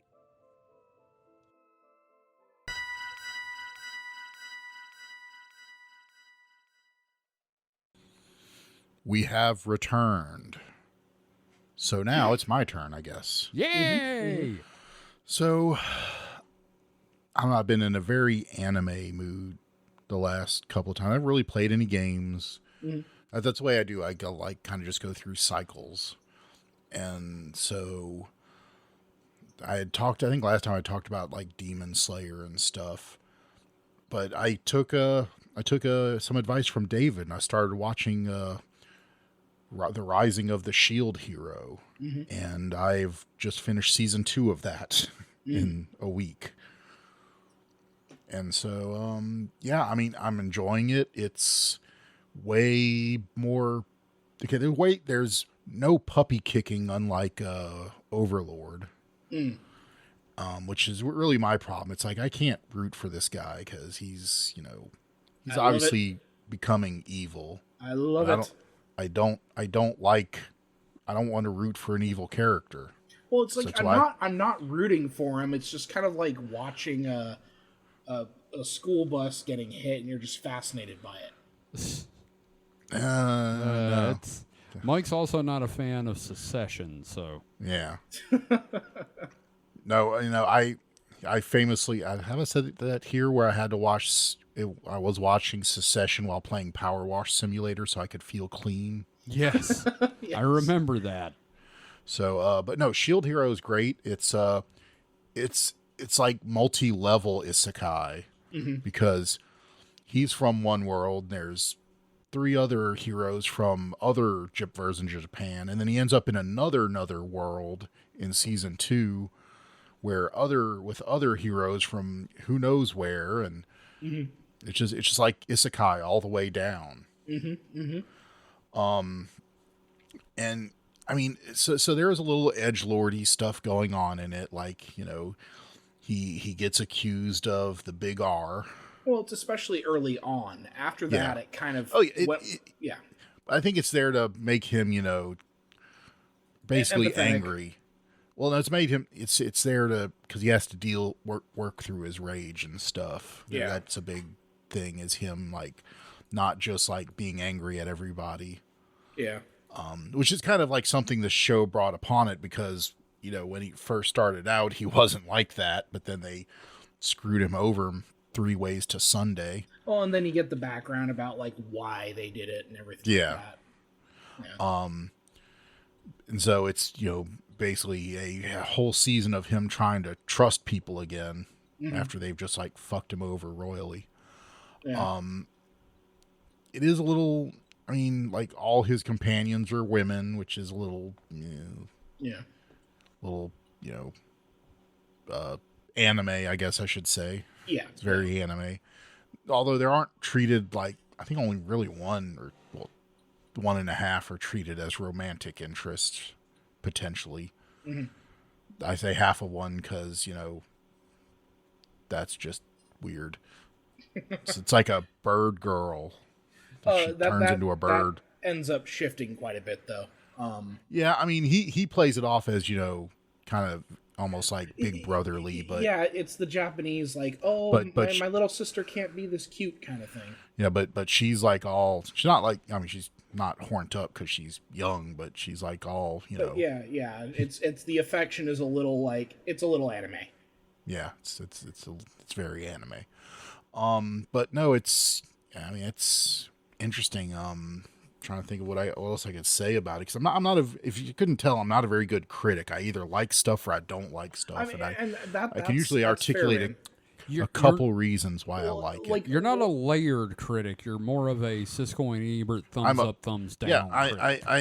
I don't know what art is, but I know I don't like it. Well, okay. Damn, son. Here's maybe a pointed question then. Like, the magic system, the kind of game elements of this, how do you feel about them? That's a little distracting. I mean, it's one of those things I'm kind of tired of in isekai. Like, why can't they just go to a regular fantasy world, not some gamified fancy world? Hey, you know fantasy what? world. You know what I want to see in an isekai is I want to see a kid get hit by a truck and the truck wakes up in a fantasy world. Yes, but no, that's what I like about what's it? Was it Konosuba? It wasn't gamey. It was just a fantasy world. Yeah, but even then, like, even the non-gaming ones still have some of, like, that coded gaming language. And, Well, you know, like, their little interfaces and shit like that. Yeah, I mean, but it's refreshing when one doesn't. When it's just fantasy. Konosuba is pretty good about that. I've been That's what I'm enjoying that saying. one quite a bit. But I was gonna say, even some of these, you know, that, like, what was that one? I'm trying to remember. One of the first ones that were kind of like, you know, locked into a game. Sword Art Online? No, the other one. I can't remember what it's called. That doesn't narrow it down. Well, no, those. I can't remember. There's another one I watched a long time, or a good while ago, and I think it had less gamification than Shield Hero does. And it was explicitly set in a game world. Like, and honestly, I'm going to throw this out there. The one where the guy turns into the vending machine, no game elements to it. No, hey. It's literally just like the operating system of the vending machine gauging creating the rules. So, like, if you want one without the game elements, watch the one where the guy gets turned into a vending machine. Yeah. Oh, man. I'm watching one right now. There's no game elements to it. I think it's like I was born the 7th Prince of the Kingdom, so I can study magic. Yeah. And it's got some issues. Like, it's fun. I'm enjoying it. It's definitely, like, very involved with, like, here's our magic system, you know, and they're not doing it as, like, video game, but, like, deep formula shit. Yeah. It's just, like, it's one of those things where, like, they'll draw a character. The lead character is drawn like a girl with, like, hips, but it's a boy. Like, it's one of those. Yeah, and he's like 10 years old, and all of the ladies love him. They think he's so adorable and everything like that. And it's very tropey, but I've been having fun with it, like, because he's kind of like a sadistic psycho when it comes to studying magic. So you got this guy who dies, like, in his 30s, comes back, is born a prince of a kingdom, and is just like, he still has his adult mind and his obsession with magic. So he's like going to crazy lengths to study this shit. It's pretty funny in that regard. I think it was Log Horizon, the one I was trying to remember. Oh, okay. Yeah, it's very much like Sword Art Online in that they were kind of stuck in their game, but I don't remember as much, like, you know, actual user interface stuff being there. So, but yeah, no, I mean it's not. I don't hate that element. It's just it's kind of overplayed for me at the moment. Yeah, I could definitely feel you on that. As far as the systems go, though, I kind of enjoy the progression system on Shield Hero. Like, you know, the character's weapons bound to them, and they have to. Yeah. You know, the way he analyzes stuff to find new shields, like put it on the shield and, like, analyzes it, and it opens up like a skill tree or whatever. That's pretty fun. Feeding monster meat to his shield. Yeah. What the fuck?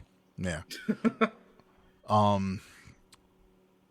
Let's see here. What else can I say about Shield Hero?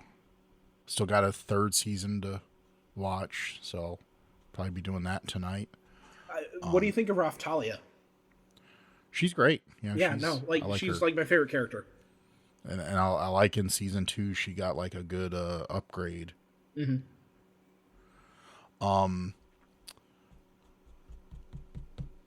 Wow, the other heroes are dicks though. Oh yeah. It's like even when it's like, let's work together. It's like, oh, fuck you. The spear hero is funny because of how, like, inept of a dick he is. Yeah. And there's some fun comedy mind out of that, but the bow hero is probably the biggest asshole of the bunch. Is that something from season 3? Because he hasn't really seen 2. They started it in season 2 with him abandoning the. Oh yeah. Like, or even season 1, like, where he abandoned, like, the caster, right, and she ends up joining Nafumi's party. But, like, yeah, they're gonna do a lot more with him. The sword hero ends up being pretty cool. Like, again, it's a lot of, like, Nafumi kind of, like, having to, like, babysit these grown-ass men to, like, tell them, like, no, this is what we need to do. Like, I do, like, enjoy that element of it, of, like, the pragmatic, like, realist, like, no, shut the fuck up and do what you're supposed to.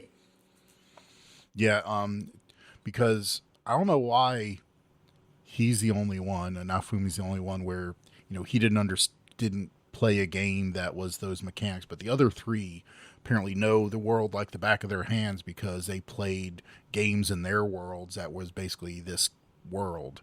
Yeah, well, it's interesting, like, of the characters, like, Nafumi's the only one who got his introduction through the book. Yeah. Everybody else can be pulled through, like, through a game or something, but for him, it came off as, like, he literally finds his book and he gets... Was the book attached to the front of a truck? No. I don't really get how this works. It's attached to a library. Oh. So it's one of those things where they like, summon heroes. Like so many of these isekai, it's like they summon heroes to deal with a great So this is evil. so they're brought over sort of Last Starfighter style. Sort of. Yeah, I guess that's a pretty good parallel. They cast their summon hero ritual, and a book or video game ends up sucking them into the world where they have to do the thing because they can't go home. It's like, well, you either fulfill the prophecy or good luck. But the twist in this one is that the protagonist character that we're following, he is summoned, and they don't like him because of their religion, turns out. Yeah, because of the religion, so they do everything they can to undermine him, and it like fucks him over really bad. And then it's him again, like Mike said, trying to like heal from that and learn to trust people. But like he like you were saying like Overlord with the kick the dog moments, but like Naofumi gets his like talk about kicking the puppy. But here's the thing: he's not the protagonist. Isn't doing the puppy kicking. Well, yeah, but that's why I can't get. He's still getting the crap kicked out I know. of him, though. But whereas in Overlord, Ainz is actively being evil, so I can't. And there's no characters I can like root for in Overlord. Well, we'll see. Whereas not to bring up Overlord again, but I don't necessarily like Ainz is definitely growing more evil. But it's more that like he's trying to establish his foothold for his guildmates, and he's letting his NPCs do the work, and he's not a very good manager. The whole joke is that he's out of his depth, and everybody's doing this shit, and he's like, yes, that's great, you're doing well. He hired a bunch of adventurers to come to his dungeon and let his minions kill them and torture them. But yeah, that's him growing more evil. But like that's how what I'm saying. Starts, that was the puppy kicking moment where he's like actively being evil himself. It's not turning a blind eye to his minions that he likes. It's him literally, luring heroes to their demise. Yeah, no, and I get you on that, but it's more like how it starts off is, and like the whole thing is him gradually like losing his humanity and everything like that, which they actually play off with a direct metaphor with like that aura washing over him. Yeah, which I enjoy it. I know it's not to everyone's tastes, but I enjoy. Sometimes you just want to like watch the bad guys do their thing. You know what I mean? Nope. Can't. That's fair. That's fair. Maybe it's me, the kid who would do the Chucky summoning ritual. That's possible. Yeah. I mean, bad guys and parables are there to make the good guys better. Yeah. Well, and the series isn't done yet, so I'm curious if like there's going to be the fall of Nazarick. That's what I'm interested in seeing. If there have been any inkling that he might like turn it around, I would be interested in it, but there's not. Like every time I was hoping they'd be like, oh, he would, maybe this time he'll like, no. Yeah, that's fair. But yeah, I'm glad that like Shield Hero is more to your tastes. And the bad thing is too, is it's not of his choosing. It's being forced on him, because anytime he did try to have moral qualms about it, like something magically made him not care anymore. So it feels even cheaper there, because it's like he's not doing this of his own volition. He's being forced to somehow by who knows what. Yeah, I'm again, like it's not over yet, and I'm curious, like, because I know the movie's coming out this year. Yeah. And I think the movie is adapting one of the arcs, but like I know that the series is coming to an end as far as the light novels, and I'm curious where it's going to end, because I feel like a lot of it's building up to like the fall of Nazarick, and I'm curious how that's going to happen. I would be curious about how it ends, but not enough to watch it. Maybe just to read a summary when it's all out. And that's fair. That's fair. Just because I know the character, so I wouldn't mind knowing how it wraps up, but. So, let's see. Any other thoughts about Shield Hero? Because that's really all I watched, other than, continuing my adventures with Superman, which, not my adventures, because I'm not adventuring with Superman, but I wish it was my kind of adventures with Superman. Although I did like the edition of Kara. Mm-hmm, mm-hmm. She's great and stuff. I just, the whole time I'm watching the show, I'm just like, the designs are exactly out of Voltron. Oh yeah, like, no, it's the same studio and design staff, but Clark is Shiro. Mm-hmm. Lex is Pidge. It's Which is funnily, so fucking funny. yeah. Funnily enough, Lois is Lance. Mm-hmm. Yeah. I love it, man. I love it. No. So, but I mean, I feel like Jimmy's the princess. that or a younger, what's his name? Keith? No, the butler. Oh, Karan? Karan, yeah. Now I want to Reese rewatch Darby? Voltron. I want to rewatch Voltron. Yeah, that was It was good. a good show. It was a good cartoon, man. It was good. They should have done a follow-on of the vehicle Voltron. Yes. Yeah. Sons of bitches. Do it, you cowards. Motherfuckers. So there's one other thing I do want to discuss, which Kevin said I should, because I've brought it up a few times during the week. It's just been one of those intrusive, idle thoughts you have, that keeps reoccurring. You just keep thinking about it and adding to it. Is if I ever won the big lottery, like the $1 billion or whatever lottery, Mm-hmm. I want to buy an old mall somewhere, one of the big malls that, have like at least, 3 or 4 anchor department stores, and turn it into a big ass, like entertainment complex. Like one of the anchor stores will be like indoor mini golf, and one will be like multi-story, electric go-karts, and like all the little stores will be like stuff like, arcades and just whatever else I could fucking think of to put in. Yeah, and in the arcades, I said you should have Dance Dance Revolution, and right next to it, one of those dispensing machines that gives you pain relievers. Ooh, no, it could have like also one of those like things you see at the pharmacy where you sit down, it does your blood pressure. Oh yeah.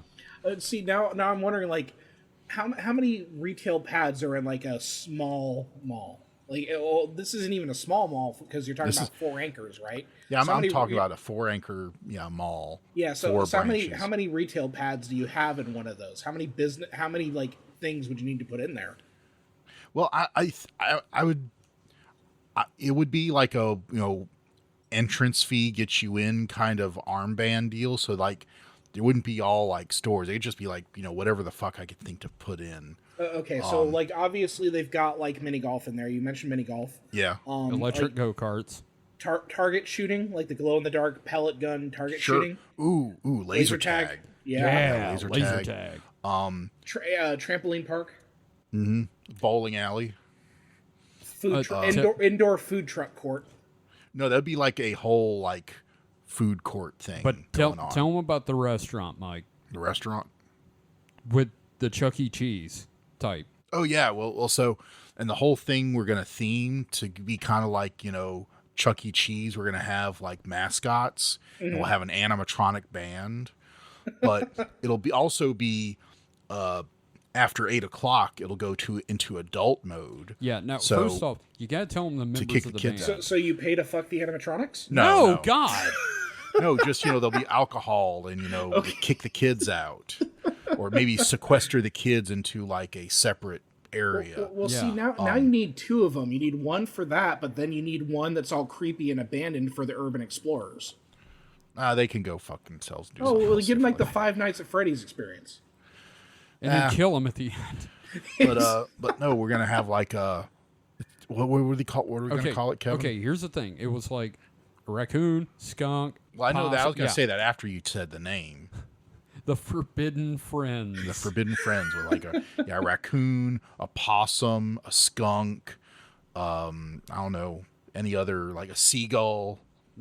Seagull. Just all Pigeon rat. and Javelina. a kangaroo. There you go.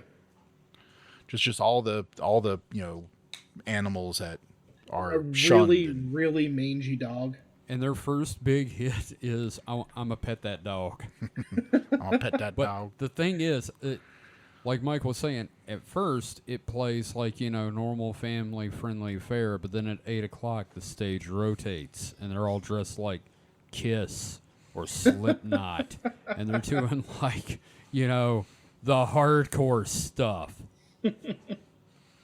I love that idea. I'm trying to think of what else you could put in this mall, because that's a lot of space to fill. Yeah. Oh yeah. Like, No, you there's- could probably have, like, a legitimate anime store, and then one anime store that just sells, like, the PVC titty statues. Okay, I got to tell you about something real quick that goes into this, because I would want a store like this in this mall.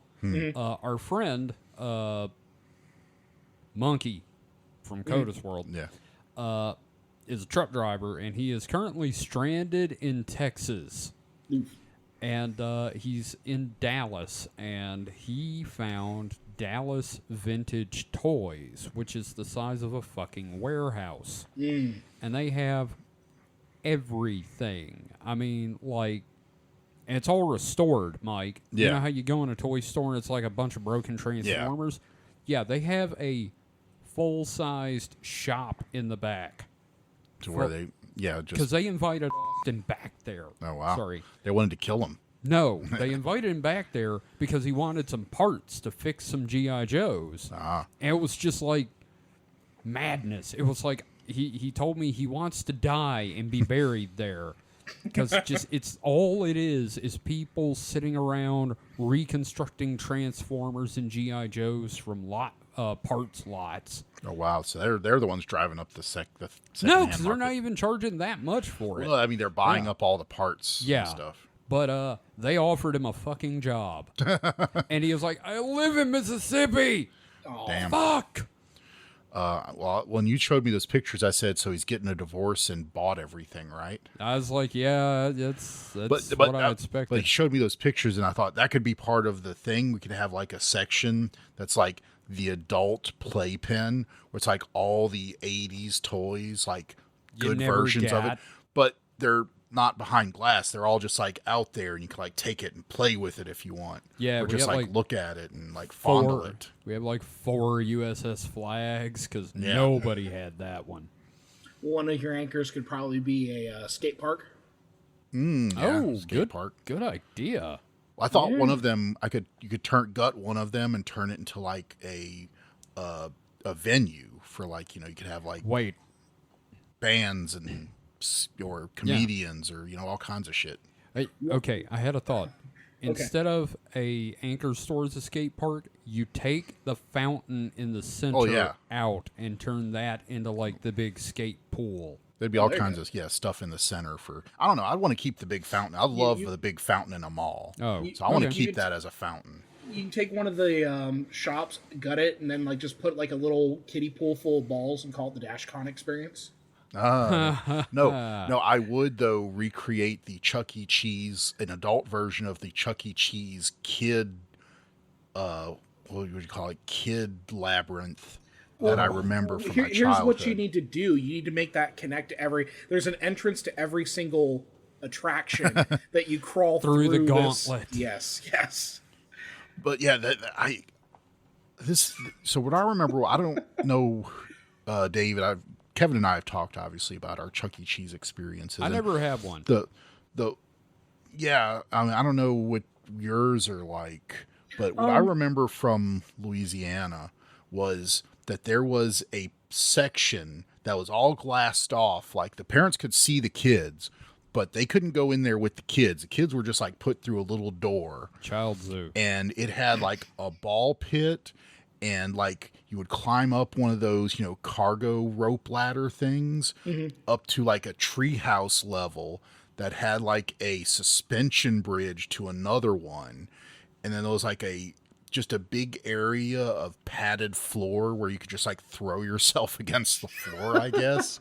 Just this big child labyrinth area that really have to doubt my memories about because it just seems so dangerous. It seems like more of a social experiment than like an attraction. Yeah.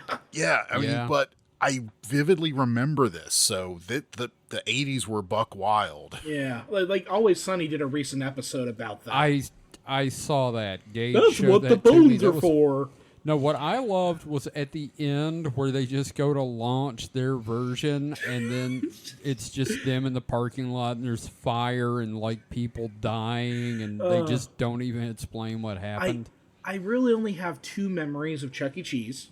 Mm-hmm. Like, cause I as a kid I went there. Like I was a little older. It was more like when my brother would go, but like I remember the Jurassic Park video game where you're inside the Jeep and it's the PlayStation 32-bit graphics shooting the gun at the T-Rex chasing you. And I remember that. You had to shoot it as it was. Yeah. The only other memory I have is the last time I ever went into one of the into the tubes. You know what I mean? Because I was crawling through, and I enter this like little wing where it like splits off into a couple different paths. I put my hands down and realize that there's a big ass puddle of pee. Right there. Oh God. And it was after that I never went into those things again. Yeah, no, I can see that. Yeah, I was like, nope, not again. My other Chuck E. Cheese memory is that under the stage at this location, there was a mouse hole, child-sized mouse hole that you went in and was just like, I had a black light and like black light carpeting all over the walls and everything. Like it had like, glowing patterns, and just like going in there and hanging out because that's all there was in there. I don't know what this was. It was weird. Just this little child. It was Chucky's mouse hole. Come enjoy Chucky's mouse hole, bitch. And of course, it had the child Chucky, the child mouse door by the main door. Now you said this was on the stage or under the stage? This was under the stage. Yeah. So I've heard about this. A kid could have potentially like found a way to pull the siding off and gotten into the mechanics. I'm pretty sure there was plywood and stuff there. I mean, they could. They need a claw hammer. Well, I wouldn't put it past some kids. Yeah. But no, I just remember being in there with other kids and we're just like sitting there hanging out. I'm like going, this is Chucky's weird. Mouse hole. Yeah. Crawled inside Chucky's mouse hole. That's dirty. Yeah. Well, your dream sounds ridiculous and I love it. Yeah. Yeah, no, I adore the idea. Fastest way to blow hundreds of millions of dollars with no, hope of return. Elevated go-kart track that like you can actually like merge off the dedicated go-kart track to take the elevated track around the mall. Yes. Dude, how a miniature, not miniature, but one of those, you could ride but still small trains that like goes around the whole mall. One shop front would just be nothing but just like Legos, just piles of Legos. Oh yeah. Yes. Just Lego as far as the eye can see. There would be several Nerf gun defensive stations. Ooh, yeah. A whole Nerf War section. Yeah, complete with like ammo crates full of Nerf rifles. Oh yeah. I'm down. That's badass. Oh man, yeah, you could take one of the instead of laser tag, take one of the anchors, literally turn that into a Nerf war zone. Yeah. I've been watching some like abandoned mall stuff, so that had me on this kick. I love that stuff, man. That's why I was saying you need like a Five Nights at Freddy's wing for like the urban explorers and just let them like eat that shit up. Sure, why not? Yeah. You got the money for it. There you go. Yeah. You won the $11 billion. Yeah, $11 billion. Just now I need to start buying lotto tickets. Yep. Yeah, that's always a sound investment in your future. Yes. Yeah, that always pays off. Buying lotto tickets. That never goes wrong ever at all. I don't think anyone's gone broke doing that. Nope. All right. So I guess we're done with my section. So now we get to. Do we have anything before we do the game? I do have a question that we had missed from Ghost Forge. And this was for the last one. We had just missed it, but I'll go ahead and read it off here. Given the fact that all of the male heroes in Dracula are expressly written by the mores and tropes of the time of writing to be unmasculine and foppish, have you considered that the original novelization of Dracula is just a period NTR erotica with a supernatural theming? What is NTR? So I'm not going to try to say the Japanese term for it, but yeah, I think it means the Japanese cucking. term is Nedorai. Yeah. Yeah, I hadn't considered that, but that's definitely a reading. Because like none of the like aside from like Quincy, I think Quincy's the American in the novel. It's been a while since I read it. Quincy's like the most masculine of them, I think, or aside from like Van Helsing, I guess, because Van Helsing gets shit done. So yeah, I mean, I can kind of see it. Sure, that's a theme that didn't just, come out of nowhere. I mean, I'm guessing as long as people have, had relationships, there's been, cucks, I guess. Well, and the thing about like Dracula is like the film is just, or not the film, the book is, there's a lot of anxiety about like the sexuality of foreigners. That's a major part of it, because Dracula, the way that Dracula is depicted in it is very hirsute, very kind of like dark and swarthy and that sort of thing. They're just terrified of foreigners stealing their women. Yeah. Yeah. There's a lot of that jealousy, I guess. Yeah, it's kind of like all those Irish songs. Jim said that like all their songs are about being drunk and xenophobic. Oh, so just being Irish? Yes. Yeah. I hope we have Irish listeners and I just pissed them off. Yeah, hey, this is from an Irishman. Yes. Mm-hmm. Jim is from County Cork, and he said that and that they're a bizarre combination of Catholicism and socialism, so... Anyway. Yes. So are we ready for the game? Do you want to play a game? Sure, let's do it. So, my game is based on the Ultimate Showdown of Ultimate Destiny. Oh, God. The song by, I forget the guy's name now. Lemon Demon? Yes, there you go. So here's what we're going to do. You're going to name off the characters one at a time, like alternating, and no backtracking. So if, say, one of you says a character that's 5 of them ahead, the next person won't get any points if he says someone that's, 4 positions ahead. You understand? No. So we're just going through like the order that they're introduced in the lyrics and seeing who's the most accurate? Wait. So what's stopping me from pulling out my phone? And I wouldn't do that trust because system, like I actually because you'd be you cheating. sweet summer child. You sweet summer child. Well, that's us. I wouldn't introduce this to a bunch of people I didn't know. Okay, no, that's fair. That's fair. Like I remember a lot about it. Yeah, that's the fun of the game. The problem is that I'm going to want to say the lyrics instead of just giving you like a straight up answer of the. Well, yeah, that's why you're gonna like take turns. So okay, all right. One says one, and then the other one says one, and the next person has to figure out who comes after that, because it's going to be whoever has the most points at the end wins, because you get a point for each one you get right. Are you actually tracking this down? Or are you actually writing down? Okay, yes. All right, we're doing this. Okay. But say, like I said, if you say David says person number 1, Kevin says person number 2, then David says person number 5. Kevin, if you say person number 4, you get no points for that. You don't get a negative, you just get no points. You would have to say person number 6 or later. Okay.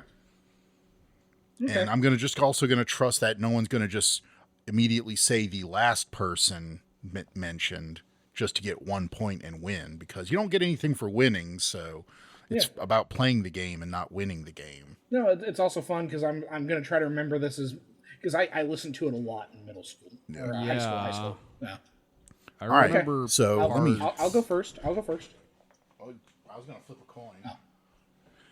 Oh. You can call it though. Okay. Tails. You are first. Aha. All right, and we're gonna, I'm not gonna like put a shot timer here, but I would like it to be, fairly. No, I got you. All right. All right. So good to go. Yeah. Old Godzilla was hopping around Tokyo City like a big playground. No, just say the name. Don't sing. Okay, Godzilla. Damn it. Yeah. Godzilla. Fuck, I don't remember who the next was. Like Batman or something. Okay. David. Shaq. Kevin. Aaron Carter. David. Um. Come on, don't sing it. Just.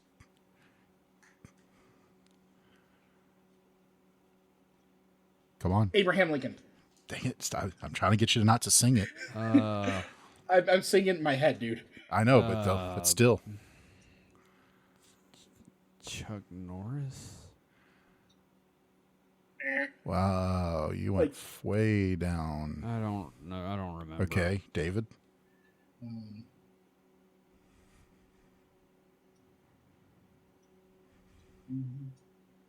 Come on, no, don't sing it, Cheryl. Come on. Shit. God, yeah. Oh, I'm gonna say Blue Meanie. Okay, Kevin. Cowboy Curtis. Yes, David. John B. the Genie. Mm-hmm. Okay. Kevin.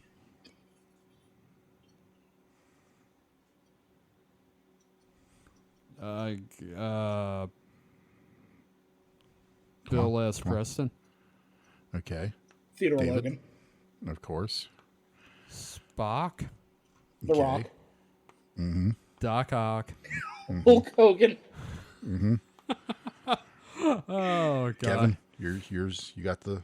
Well, I know they came out of nowhere lightning fast and kicked Chuck Hey, he Norris can't in sing his it. cowboy He ass. can't sing it. Sorry. Motherfucker. Chuck Norris was the next person mentioned though, but he was already mentioned previously, so I don't know how that works. That it doesn't count because he's already mentioned before. Well, I didn't get a point then. But then we get to the last one then, if we're because I think so next one new one would be Mr. Rogers. Yep. Okay. See, I So thought we missed a that. shitload of them. Oh yeah. Well, I don't remember most of them, so. Yeah, because it was Captain Kirk. So here, I'll give you the whole list. Just the list I have here. Okay. So I had Godzilla, Batman, Shaq, Aaron Carter, Abraham Lincoln, Optimus Prime, Scruff McGruff. I didn't remember either of those. Jackie Chan, Indiana Jones. Okay, that I remember. Care Bear. Oh, Chuck Norris. Right. Bruce Wayne, Gandalf the Grey, and Gandalf the White. No. Do you count Bruce Wayne as separately from Batman? Because Yes, they did. Because it's Batman. It's still Batman. No, it's Bruce Wayne and Batman. Just like I said, Gandalf the Grey and Gandalf the White are separate. Monty Python and the Holy Grail's Black Knight. Benito Mussolini, Blue Meanie, Cowboy Curtis, John B. the Genie, RoboCop, The Terminator, Captain Kirk, Darth Vader, Lopan, Superman, Power Ranger. Yeah, Bill S. Preston, Theodore Logan, Spock, The Rock, Doc Ock, and Hulk Hogan, and Mr. Rogers. Out of nowhere, fucking fast. So Damn it didn't matter if Kevin missed the last one because David still, even if he had gotten it, David still would have won by a point. Yeah, because I don't remember any of that. Like the hardest part was not singing it. Yeah, It's like doing the ABCs. yeah. That's why. Exactly. It's you're doing fine till you get to that LMNOP part. LMNOP. Fuck. Oh man, that's a nostalgia trip. Yep. Sound bitter, Kevin. No, just tired. So that was the game. Congratulations, David. No, What does he win? He wins our hearts and admiration. Oh, I already had that. Give me something worth something. I'm just kidding. Wow. Wow. You're number one. Can you see it? You're number one. I'm number one. Are you talking about the Lazy Town song? No, I'm talking about I'm showing you you're number one right now. Oh, I can't see shit. Yeah, you're number one. Yep. You know, the middle finger, you're number one. Hey, guys, real quick, I got a topic for next time we record this. Apparently, someone has bought and reviews Ken Pender's new book. Oh, boy. Yeah. Yeah, I just, it's funny how, like, Ken Penders is, like, out there again. Because I had just watched Matt with 4 T's do a video I love him. Yeah, doing his video on the one. Sonic comics. And, like, That was the nuts. history of the Sonic comics is crazy, man. And I knew a dude. Sorry, go ahead. Yeah, I was going to say, I do feel a little bad for Ken. A little bit, but he's also kind of a dick. He's definitely kind of a dick in this situation, but like also like you can tell that like there's some real personal shit that he was putting in the work, and to kind of have him from his perspective to be replaced in such a way and to have all that work kind of jettisoned, like I get it, I understand, but when the folks at Sega look at the comics and go, what the fuck? Yeah, well, and then also there was some stuff with like whether or not he had signed a work for hire contract. Oh, that was sketchy as fuck, man. Yeah.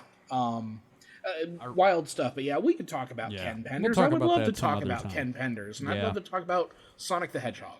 I can talk about my friend Stephen Butler that worked on Sonic the Hedgehog. We can do that. There we go. All right. Hey, good news. In my notes, I see I have a distraction hole game for next time, too. Oh, God. I already have it in the we're pipe. actually planning this out. I thought this was supposed to be off the cuff.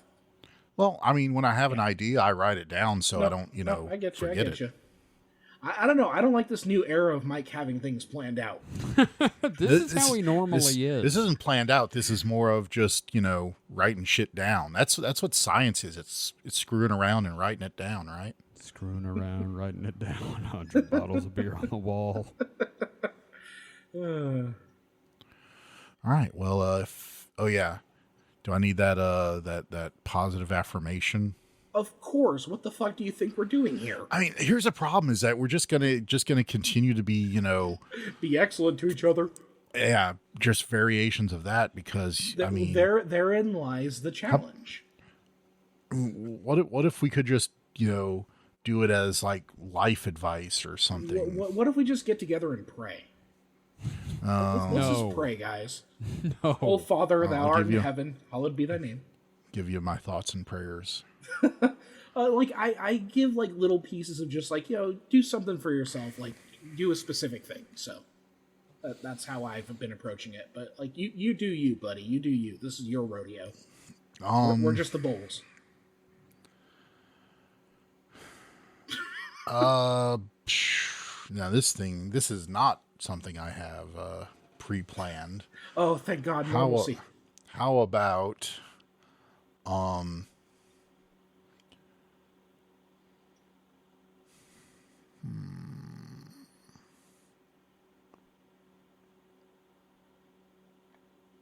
if you're getting frustrated at someone, try giving them the benefit of the doubt. See, I like that. That's good. Because they're probably just doing their best as well. I mean, sure, there's sometimes someone's going to be a actual complete ass dick, but a lot of times people are just trying to do their best and, they're cocking it up. And hey, if that doesn't work, kick him in the head like a horse. Well, and hey, if we're looking for things to put on those little badges that you're talking about, hey, ass sticks, don't cock it up. Yeah. Mike. Get fucked, piss boys. That's what we put on the badges. I don't know if I want that on. Okay. On something we're handing out to people. Okay. Not on the one we get a lot of to hand out. Besides, this is the wrong show for that because that's a super nat thing. Sorry. So anyway, we're pulling up from the distraction hole, I guess. Maybe I don't know. We've fallen. It's like, the distraction hole goes all the way through the earth, and we're coming out the other side because we passed the halfway point. We're coming up out of the hole now. Ooh, okay. Maybe it's time for some Chinese food. Yes. Ooh. I thought about that. God, I need Mr. Chin's real bad. There is tomorrow. There's always tomorrow. Yes. All right. Well, we've given you all we've got, and that's it. So, good night, everybody. Get fucked, piss boys. Get loved tenderly, piss boys. Oh. Yeah, get that consent, piss boys. Be nice to yourself, you dumb piece of shit.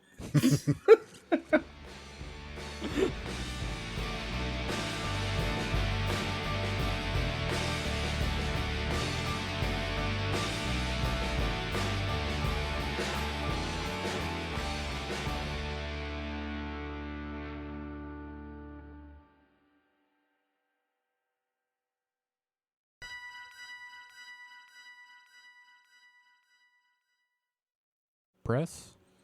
I'm recording. Kevin, I am recording as well. Good, David. Mike, are you recording? No. Okay. I'm just waiting for a pause so I can bring us back.